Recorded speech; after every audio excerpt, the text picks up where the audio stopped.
Hey friends, welcome back to another weekly wellness update. I didn't get a wellness update in last week. Life just was busy and got in the way, and I just did not get it done. I kept intending to do it. I'm like, I'll do it then. Didn't happen. Do it then. Didn't happen. Then I was like, that's it. It's we're skipping it for this week, and we'll pick it up next week. So here I am. I wanted to do one last week because last week was closer to the beginning of October, and I was going to talk about kind of what I was thinking about doing for October, just something a little extra to challenge myself. I've kind of been doing that recently, throwing in a few little extra challenges, some bigger, some smaller, and I thought I'd do one for October. So one thing that I know that I need to work on as far as my eating goes. So I've gotten my exercise pretty, regular, like I'm doing it. Some weeks are a little better than others, but isn't that the way it is about everything? But I have gotten to the point where I am fairly consistent with my exercise. Super happy with that. So definitely have the goal to keep on with that. But as far as like nutrition and eating and diet, one thing that I know that I could do better is not snack as much. And I don't like set out to snack, like, oh, I'm going to go get a snack and have a snack. It's more that my life just revolves around the kitchen because I'm a mother and I also create recipes. So sometimes I'm like working on something in the kitchen, not at mealtime. And it's just so easy. I mean, you guys know when you're at home, when you have food around you, it's just so easy to pop things in your mouth almost without even thinking. And I know that I probably should just try harder to keep my foods in individual meal times rather than kind of spread out. Even when I do have meals, since I'm having them at home, it's not like I get a 30-minute lunch break at a job and then have to get back to work. It's like I'll be hungry, so I'll go into the kitchen and I'll grab a little bit of something and I'll eat it while I'm doing something else. And then a little bit of time will pass and I'll be like, well, that wasn't quite enough. And so I'll go back and get, something else. Anyways, all that to say, I feel like I could do a better job of preparing a full meal, eating it and being done until the next meal, and just having my meals more individualized as meals rather than just food spread out throughout the day. So the way that I decided to challenge myself with the focus on addressing that issue is I wanted to get back into just taking pictures of what I eat, because I thought, well, I could track my food, I could track macros and stuff, but I was like, I don't really want to do that much. I don't feel like I really need to do that. But what could I do just to kind of help remind myself to eat meals? And it reminded me of many, many years ago, there used to be an app called YouFood.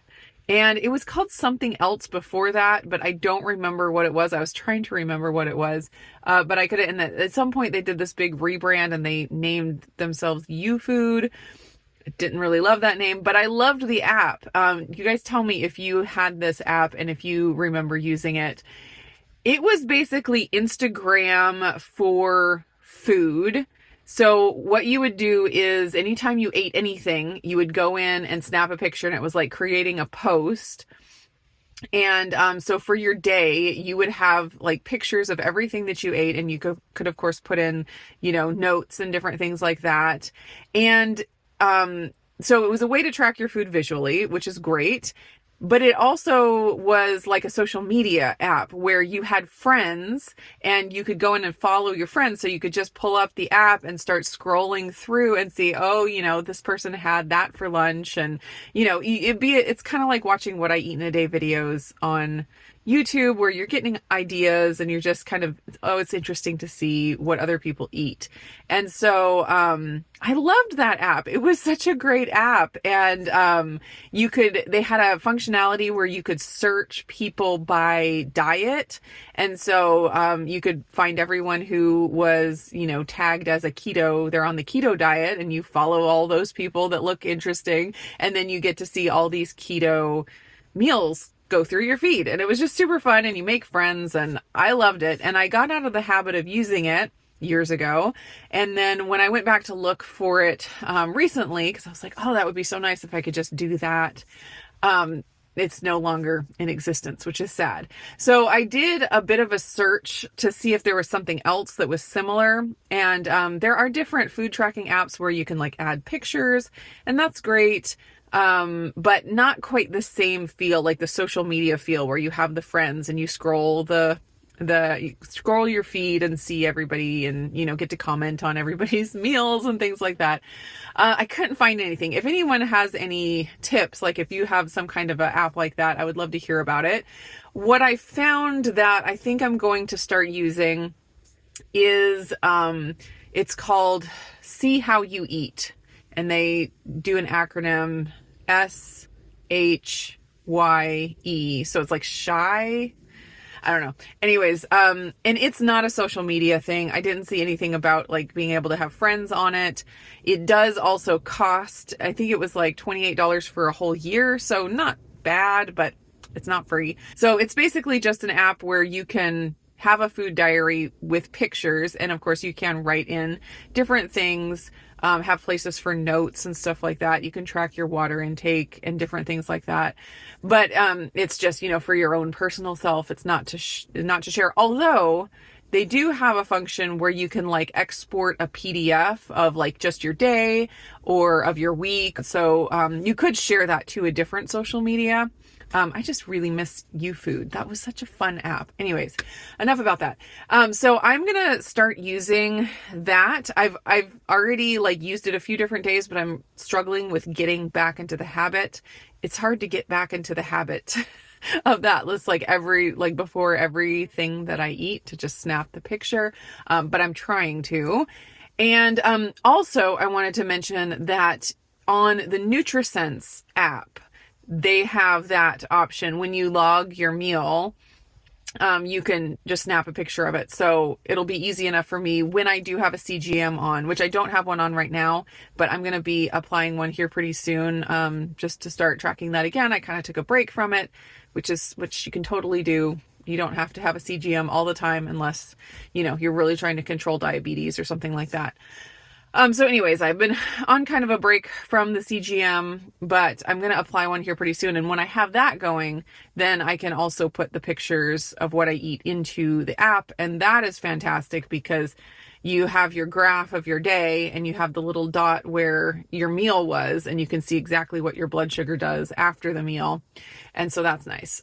So I will be using that too, but I want to try to get consistent with the taking the photos, whether I have the CGM on or not. And I think the See How You Eat app will be helpful for that. So that's my goal for October. Just get into the habit of taking the pictures of what I'm eating. And I think that'll really help. And actually, I find that when I do a what I eat in a day video, I'm not like going into it thinking I'm going to change how I normally eat because I'm making a what I eat in a day video, but just the process of making a what I eat in a day video, like it changes what I eat. I don't just mindlessly like, oh, I'm going to grab a bite of this because I'm like, oh, I have to get my camera and I'm filming, and I think more in depth about like what my meal is going to look like and putting it all together. And so just adding in those other little habits, like whether it be filming a video of what you're eating or taking pictures of what you're eating, just that habit can actually have an effect subconsciously on how you eat in a day. So, no big challenges. Like that's a pretty simple thing, but I think it'll be a really good exercise for me just to be a little bit more mindful about how I eat.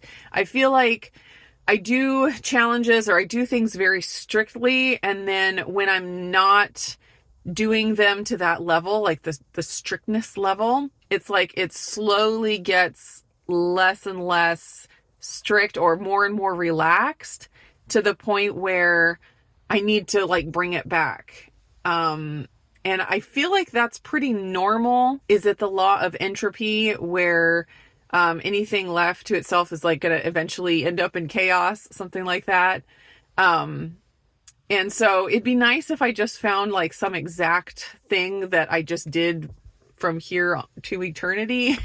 But I kind of think that it's fairly normal to kind of have stricter times and then things kind of relax a little bit, and then you get to the point where you're like, I need to tighten things up a little bit, and then, you know, that's kind of the cycle. So that's kind of what I'm in right now. And yeah, I think just being more aware of what and how much and when I am eating and how often I am eating, I think that's going to be a good exercise for me. Let me know if you guys have any thoughts on that. Let me know if you know of any great social media food apps like YouFood. I would love to hear about that. Yeah, and that's going to be it for this weekly wellness update. I hope you guys are all doing great, and I'll see you again in the next one.